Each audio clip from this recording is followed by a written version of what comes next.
You're going to look at me and ignore this, and just forgive me if I look back once or twice just to make sure you're still in frame, just since I'm by myself. Easiest question. What's your first and last name? How do you spell each of those? Is it going? Yeah, it's on.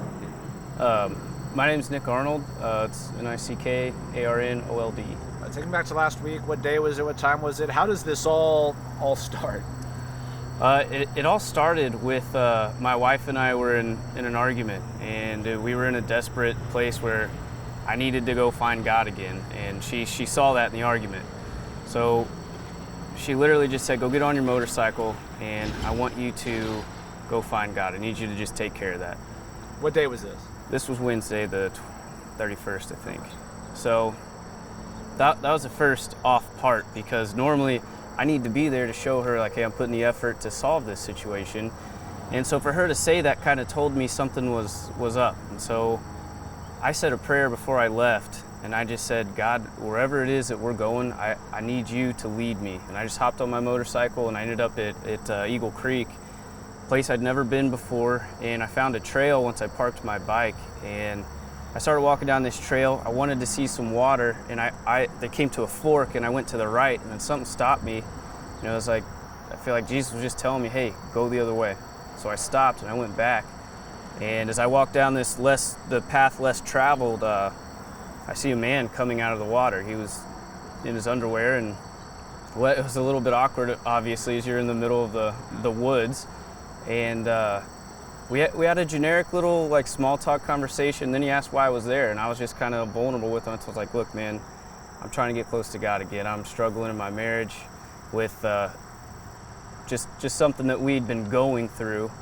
And that opened him up to tell me that he just lost his house, his dogs, his job, and that was enough for him to tell me that he was a criminal and that he was on the run, and that he was trying to kill himself because he wasn't a good swimmer, and the reason he was in the water was to try and drown, obviously. So essentially, he was trying to kill. That's why he was in the lake. That's why he told yeah, and he was pruned up. He'd been in there for a while, so I just asked him, I'm like, dude, do you believe in Jesus? And he said yes. And I was like, do you know Jesus? And he said no. So I just shared my testimony, and I shared the gospel of what Jesus does and the mercies and forgiveness that can come with it. And he just started bawling. He just broke down and cried. And what I saw in that man, yeah, he told me he was a criminal, but what I saw in that man was somebody that needed the mercy of God. And go ahead. How long was that conversation at the park? 10 minutes. Max. We were just sharing our struggles and going through how God can help meet us in our struggles. He tells you he's a criminal. Did he tell you that there was a warrant for his arrest? He did say he had a warrant, and he said that there was a criminal confinement, but I didn't really register what that meant totally, and that's not what I wanted to focus on. What I saw was somebody needing help. Were you trying to be a little naive? Like, did a part of you not really want to know what he was? No, I wanted to know. Okay. Because that was, when he left it at criminal confinement, I was okay with that, because the way I was looking at him was not his sin. I was looking at him as somebody, again, that needed mercy and needed love. And if I could have been that guy, that's fine, because honestly, I needed that too. I needed him just as much as he needed me in that sense. What happens next?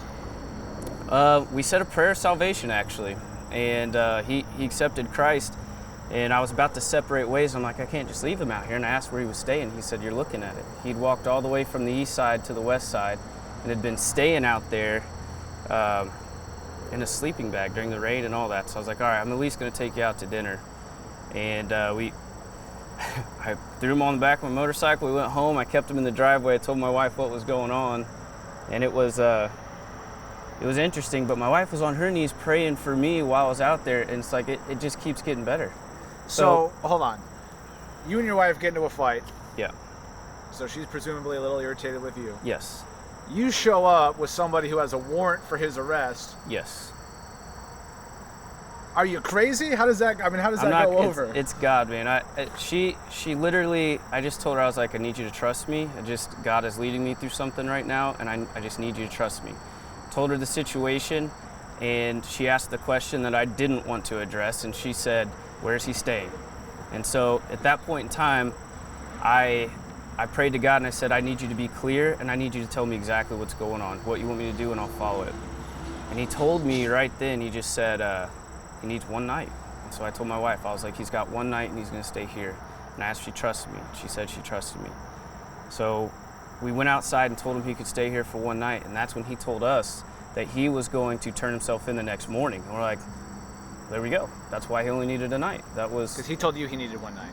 No, he didn't tell me he needed one night. God, in that prayer, God kind of put in my mind, give this guy one night. That's what came to me. And then when I went out here and told him that, hey, you can stay here for tonight, that's when he shared, I want to turn myself in tomorrow morning. And it's like, well, that's why. He only needed a night.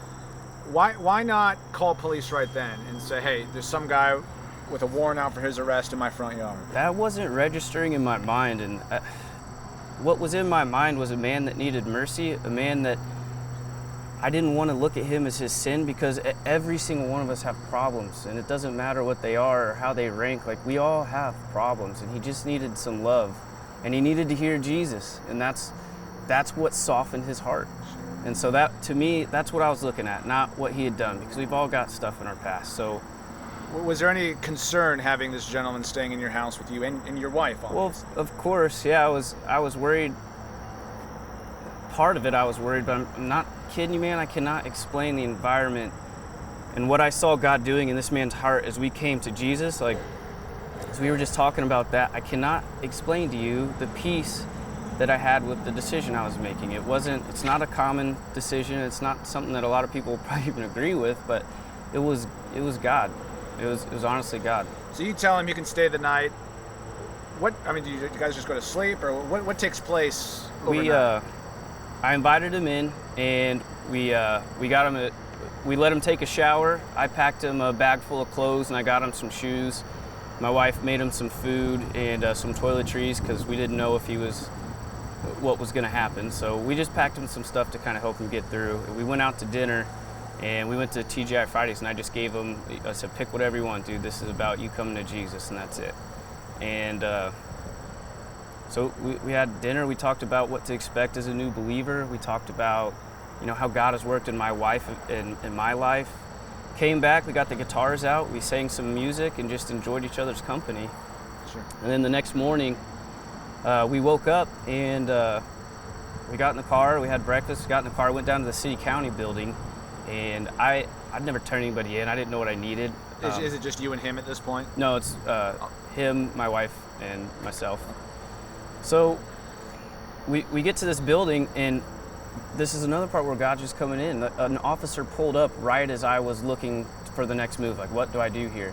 Eric Gundel pulls up, and I'm like, hey, I told him the story, and I was like, he wants to turn himself in. What do I do? And he's like, well, just so happens I'm a warrant officer. I was like, I can help you do this. And I asked if he was a Christian, and he said, yeah. So all four of us just went over and prayed over Maurice, prayed over the whole situation, and just each one of our relationships with God. And it was a beautiful moment.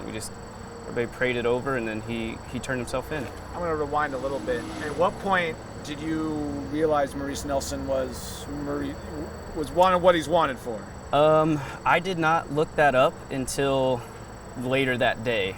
And to be honest, I'm glad that I hadn't, because I don't know if I would have been able to make that decision.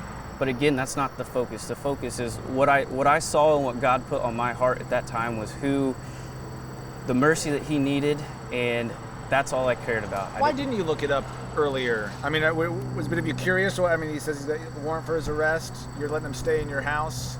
Since he told me he wanted to turn himself in, he said he needed support. He literally told my wife, he's like, you guys are the only people I have.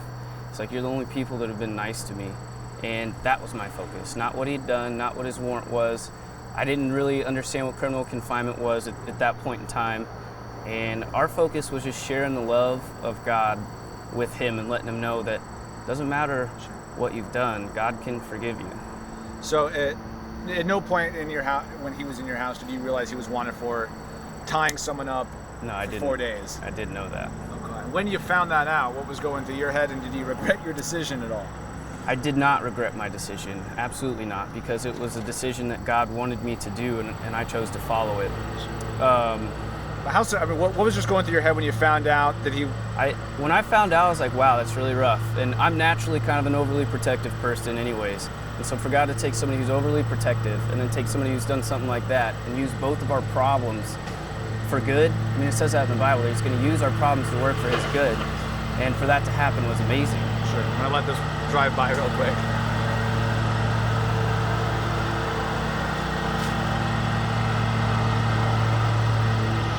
Presumably it's going to turn around. Hope so.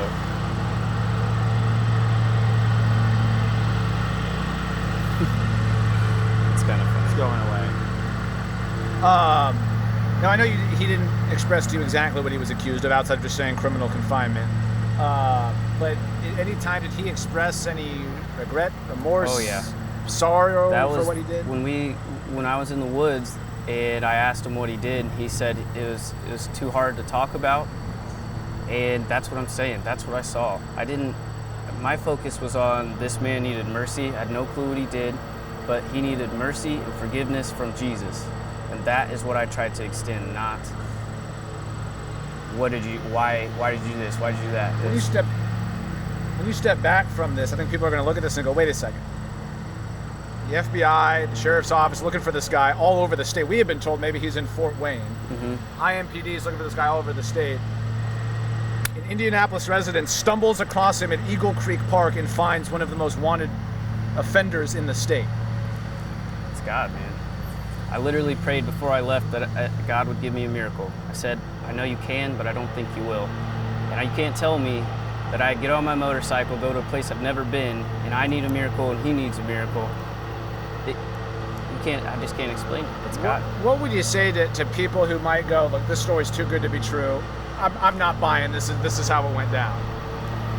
It is what it is. I mean, my relationship with Jesus and what he did is absolutely real and it's absolutely true. You can take it for what it is. I had no clue. We met in the middle of the woods. I had no clue it was going to be out there. It was divinely inspired. And what would you say to the alleged victim in this case, who had been kind of hiding in the shadows and hoping for an arrest for nearly 2 months? When I read what happened, I immediately started praying for her as well, because I have no idea what kind of trauma she's going through, but I just prayed for her healing and that she would come to know Christ and that her heart would be softened in this whole situation and that God would be able to use this. And specifically, what did Maurice Nelson ever say to you in terms of regret or remorse for what he's accused of doing? He couldn't talk about it, and it wasn't because he didn't feel vulnerable enough to share. God had put, it doesn't matter what you did. My cross with Jesus on the cross was stronger than what any of us on earth could ever do. And that's hard to say, but that is so true. That is true.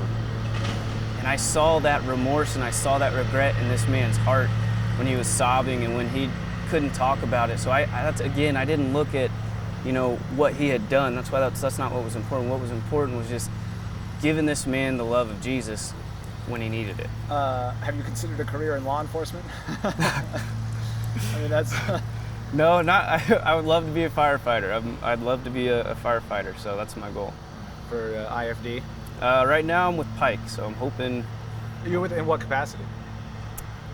We just got done with the hiring process, and they're coming out with the rankings of the list. Oh, okay. The end of September, so hopefully. So you go through the test, and then they pick how wow, many of you get to be firefighters, tests, and so you're... We went through all these tests, and they rank us, and then they kind of pick and choose. We have some more stuff to go through once they choose to hire us. We have to pass some more tests, but after that, it's gonna... So when should you find out if you're gonna be a firefighter? No clue. The end of September, like I said, they'll send the list out, and then from there, I think we'll go. If they give me a conditional offer of employment, we got to do some health stuff, some psych stuff, and whatnot. Last question: just when you step back from this, and I know obviously you're a believer in God and Jesus, and feel that that's what directed this, but is there a part? Have you stepped back and been like, I can't believe this happened? Dude, I'm still stuck there. I'm still just in awe of what God would do. I needed a miracle. He needed a miracle. We were both desperate, and he took our desperate situations and brought it for his good. And bringing a violent offender, accused violent offender home, did that solve your marriage issue there? We have to deal with stuff, but it put in perspective what life is about. It's about a relationship with the creator of the earth, with God, with Jesus, and it's about loving people. So yeah, it's easy to get nearsighted and say, oh, these are my problems, and they let them weigh you down, but it's deeper than that, and it's about just Jesus and loving other people. And when I saw that with Maurice, that was an opportunity. And he told you his name, Maurice Nelson. It's not Yeah. like he didn't give you a fake name or anything. Yeah. I just didn't Google him or look him up or anything. I was focused on loving a man that needed mercy and forgiveness, and I figured I would look up who he was and what he did afterward. Do you see yourself at all as, I'm just getting some extra shots of us here, I need a 2-shot of you and I. Do you see yourself at all as a hero or anything to help No. turn this, to get this gentleman No, to turn himself not in? at all. No, it's not. My whole point in this was that it is not of me. This was of God. Like through my prayer and the asking of the miracle, and like that doesn't just happen. It's not me. I just followed God. Did you bring anything with you down to the CCB when you went? CCB. The City County building? Oh, no, just showed up and just waited for, we were just going to figure it out as we went, and that's when Eric pulled up at the exact same time, and we got with him and figured out what we needed to do. Okay. And what was Maurice's body language like? Was he? He was, that's actually when he turned around and said that, I need you guys to write me, you're the only people that I have, and that's what he told that to my wife. So he was crying, he was very remorseful, and he just made the right decision to turn himself in. Do you plan to keep in contact with him or write him like he asked? Yeah, I do. Despite finding out what he's accused of? Jesus forgives us of all of our sins. I'm not judging him by what he did. I'm not okaying it either. I'm definitely not okaying it. That's terrible. But if I can continue to help him with his relationship with Jesus, absolutely. Do you bring a book with you or anything to the City County building? Bible, yeah. My wife gave him her Bible, and Where'd you put the Bible when you showed up there? it was in his bag, and then he asked for it, and he was literally holding on to the Bible the entire way, the entire drive to the City County building. When we got there, he asked Eric, he said, can I take my Bible with me? And he said that you can have your Bible once you get in and you're processed, you can ask for it, and then they will give it to you.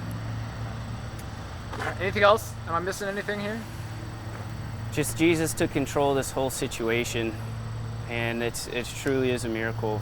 Two people with problems that God made work for the better.